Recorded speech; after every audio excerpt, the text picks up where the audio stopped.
સુરેન્દ્રનગરના ધ્રાંગધ્રામાંથી મહત્વના breaking news મળી રહ્યા છે। ધ્રાંગધ્રામાં સામાન્ય બોલાચાલીમાં મારામારી થતાં સારવાર દરમિયાન એક મહિલાની હત્યા।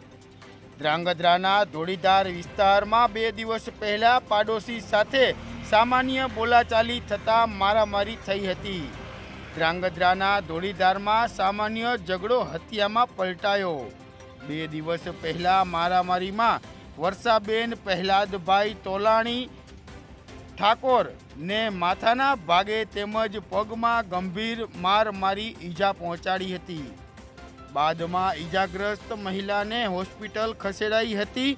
2 દિવસની સારવાર બાદ વર્ષાબેન પ્રહલાદભાઈ તોલાણીનું મોત થયું છે। પોલીસે પાડોશીમાં રહેતા 2 મહિલા સહિત 3 સામે હત્યાનો ગુનો નોંધવાની તજવીજ હાથ ધરવામાં આવી છે।